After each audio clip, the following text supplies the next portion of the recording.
હું પણ મજામાં હે અને ઇઝરાયલમાં રહેતા બધા વ્યક્તિ મજામાં હે. મારે સવાર પડે ગયું, મારે આજ પણ કાંઈ જવાનું હે, તમને મેં કીધું હતું એ રીતના. તો આજે મારે 8 ને 10 ને 10 કલાક, 9-10 કલાક જેવું હે. પણ આજે હું હે કે એક આ સાઈડમાં હે ને એક આ સાઈડમાં હે. તો હું પહેલાં સવારમાં આ સાઈડમાં જાય, પછી ત્યાંથી બસમાં બેસીને આ સાઈડમાં જાય, એટલે એવું બધું હે. તો મેં મારું ટિફિન લઈ લીધું અને નાસ્તામાં આજ મને ઈચ્છા હતી કેમ કે મારી મોહિયાન પાસે ગઈ હતી તો એણે મને મસ્ત 3-4 કેરી આપી હતી. તો મેં એક બી ખાધી હતી ને જે પડી ઇઝરાયલની જ છે, પણ એણે એક વાર દુકાનમાં સારી મળતી છે તો એની મને આપી હતી. અમારે આ કોર હજી નથી આવ્યું હાર્યું. અને એક આ આવે જે 3 ફ્લેવરનું લચ્છી જેવું કેક જેવું હોય ટૂંકમાં આ રીતના. તો એ ખાઈ નાસ્તો કરે નીકળી. ટિફિન લઈ લીધું. ટિફિનમાં કાલુનો શાક રોટલો અને છાશ ને બધું નાખી દીધું કેમ કે આખા દીનું કામ હોય તો સલાડના હિસાબે ખાલી સલાડ ખાલી કાં તો પગું દુખે એટલે. તો બસ એવું હે. તો આગળ ફટાફટ નીકળી જાય અને આજ તો વહેલી પૂગી જાય કેમ કે મેં 8:30 કેમ કે ઓલા અઠવાડિયે કામ થયું હતું. મારે ઓલા અઠવાડિયે બુધવારે એને જવાનું હતું તો મેં એને કીધું હતું કે હું આવી બુધવારે, પણ બુધવારે હું બહાર નીકળી ગઈ અધવિચારે ને પછી મન ઓલું થયું ને જ જાઉં તો પાછી આવતી રહી. તો ટૂંકમાં એણે હા પાડે ને હું ન ગઈ લાઈક. તો આ કાલે મેં મેસેજ કર્યો કે તારે જોઈએ તો આવા, તો કે હા કે મારે જોઈએ પણ તું આવી ફાઇનલ હોય તો જ કીધું. હું કે ના ના પાકું હું ફાઇનલ જ જાઉં આવી, એટલે એ જવું પડે. મેં કીધું ટાઈમ મેં જ પૂગી આવી, મોડું નહીં થાય. એટલે હું આગળ નીકળી. તો બાય બાય, મળીએ પછી. હેલો. તો જો હું બસની વાત જોઈને બેઠી કેમ કે આજ વિચાર છે બસમાં જવાનું. 44-45 મિનિટ હાલન થાય તો નહીં પુગાય. તો બસ મારે હજી થોડીક વાર પછી હે તો વેઇટ કરીને બેઠી. અને આ હે આ ઓલું બાલ મંદિર હે તો બધા પેરેન્ટ્સના છોકરાઓને નાના નાનાઓને મૂકવા આવે તો જોવાનું બેઠી. બસનો વેઇટ કરા બે થઈ જાય. તો હમણાં થોડીક વાર પછી બસ આવી છે તો એમાં વહી જાય કેમ કે તો હાલેન જવા કરતાં વહેલી પૂગે જાય. પછી આખો દી કામ કરવું પડે. અટાણ મહિને જ થાકે રાં તો પછી કામ ન થાય એટલે બસમાં જ વહી જાય. થોડુંક મોડું તો થઈ જાય પણ નહીં વાંધો આવે. તો મળીએ થોડીક વાર પછી. Bye bye. התחנה הבאה, כאן יותר. ביו. גם אם אתם חיילים, אזרחים ותיקים, או שיש לכם חופשי חודשי, חייבים לתקף את הרב-קו במחשב.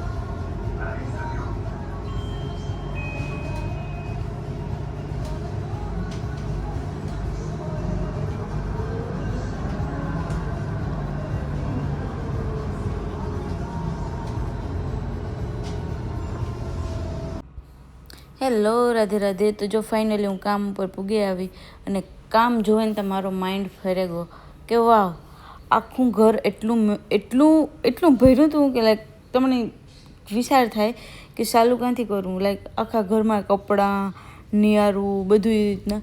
તો આ હે ઓફિસ જેવું ટૂંકમાં કામ એ લોકો કામ કરે તો એ રૂમ આખો મેસ્યો હતો. તો જો આ મેં એવું કરી લીધો ક્લીન. કેવો મસ્ત કર્યો તમે જોઈ શકો. બધું મસ્ત વ્યવસ્થિત ગોઠવે. બધી એક એક વસ્તુ હટાવે ને હું ધૂળ સાફ કરા, લાઈક ડસ્ટ સાફ કરા. અને પછી જો ખુરશીઓ મેં બહાર કાઢી નાખ્યું જેથી કરીને ફ્લોર હું ક્લિયરલી હરખો સાફ કરે હગા. પછી આવી ગઈ હું આ રૂમમાં. આ એના નાના છોકરાઓનો રૂમ હે. તો પછી આ રૂમમાં પણ એવી રીતના જ પડ્યું હતું જે કે બધું ઉડતું હતું. તો એને મેં કરી લીધું ફટાફટ રેડી. તો તમે જોવે હગો આ રૂમ પણ થઈ ગયો ક્લીન. જેટલી હું વાતું કરા, જેટલું તમને કાં એટલું ઇઝી ને તેમાં તમે અડધી કલાક લાગે હમું નમું કરતાં. પણ જો થઈ ગયું મસ્ત. ને પછી હજી એક મારે માસ્ટર બેડરૂમ હે. આ બે રૂમ તો થઈ ગયા. આ બે રૂમ થઈ ગયા ને જીણા વગરનો એક બાથરૂમ એ કરી લીધું. અને એક બાથરૂમ જે મેઇન બાથરૂમ મોટું હોય ને એ ભર્યું હતું, એમાં વાર લાગી મેં કીધું. તો આ રૂમમાં આ બેડરૂમ હે જેમાં પગ મૂકવાની જગ્યા ને લાઈક અહીં હટાવે ને પગ મૂકવો પડે. તમે જોવો હગો.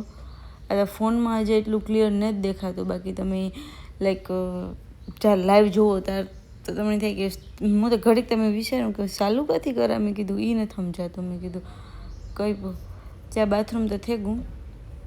ને આ રૂમમાં પણ મેં બધું ફટાફટ ગોઠવી નાખ્યું. બધું બેડ ઉપર મૂકે ને નીચે ફ્લોર સાફ કરે ને પછી ગોઠવી બધું.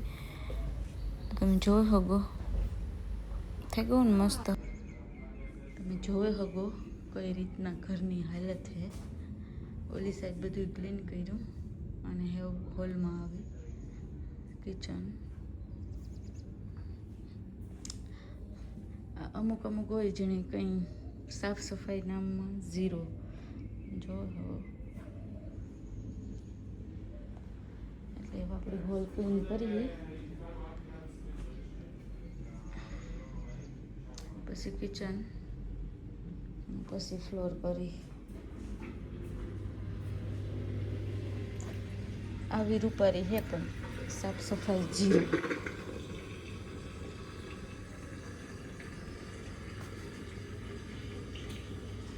એટલે તો કપડાં પડ્યા હકેલવાના.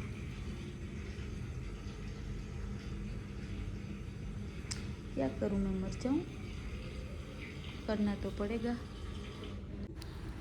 કેમ બાકી કરી નાખ્યું ને મસ્ત ચોખ્ખું. હવે ઇન્ટરનેશનલ ક્લીનર હે કોઈનું હાલે નહીં. આ થઈ ગયું ને મસ્ત. તો ફટાફટ જો કપડાં મેં કીધું હું હકેલી તો કપડામાં કલાક 1.5 કલાક હોય જાય, તો એ પછી ના પાડી દીધું. મસ્ત બધું બીજું સાફ કરી લીધું. આપણી કામ થઈ ગયું રેડી. હે વાગડી નીકળે જાય હું, અને મારે ખાવું તો ખાઈને પછી બીજા કામ ઉપર. આપણી એક ઘરનું કામ થઈ ગયું પૂરું. 5 કલાક કામ કર્યું, પછી ગાર્ડનમાં બેહીને મસ્ત ખાધું. મારી મમ્મી એરી મેં વાત કરી અને હેવ આપણે નીકળે ગયા બીજા કામ ઉપર. તો અડધે સુધી બસ લીધી અને હજી 20 મિનિટ હાલવાનું હે. કેમ કે આ જે અટાણે જે કામ હે ને એ થોડું કંઈ ડુંગર ઢારું હે, તો ના હે ને બસ ને જ જાતી એટલે હાલવું જ પડે. કંઈ આપણું ખુદનું વાહન હોય તો કહે, બાકી હાલવું જ પડે. તો જો બસ નીકળે ગઈ, હમણાં થોડીક વારમાં પૂગે જાય. તો મળીએ થોડીક વાર પછી. Bye by. હેલો. જો આ મસ્તીના સેતુડા હે પણ ઉષા હે કપડાઈને જ. બહુ આગળ ફોન આવી પડત દેખાય મસ્ત હે પણ અપડાતા નથી. ઉષાય હે મીઠાઈ હે. જો કે મેં 1-2 અપડાવીને ખાઈ લીધા. બહુ મોટી સેતુડી હે.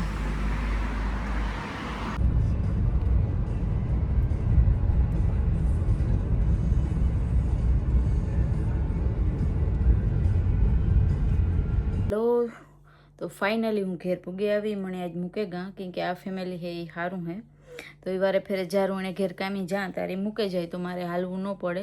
લાઈક નકર મારે 30-35 મિનિટ હાલવું પડે. કેમ કે બસ એનું ઘર હે જંગલમાં, લાઈક એવા રસ્તા એ. તો બસના હાવ ટૂંકમાં એના ઘરની બાજુમાં જ જાતી બસ. તો એ દર વખતે જ્યારે હું કામ ઉપર જાઉં ત્યારે મને મૂકે જાય. તો આગળ મૂકે ગા અને પૂગે રહી. જો નાહી ધોઈ લીધું અને હેવ રાંધવાનું હે કંઈક બનાવી હમણાં ખાવાનું, અને પછી હોઈ જાય કેમ કે કાલે પણ પાછું કામ હે. તો મળીએ પાછા નવા વ્લોગમાં. ત્યાં સુધી બધાની રાધે રાધે.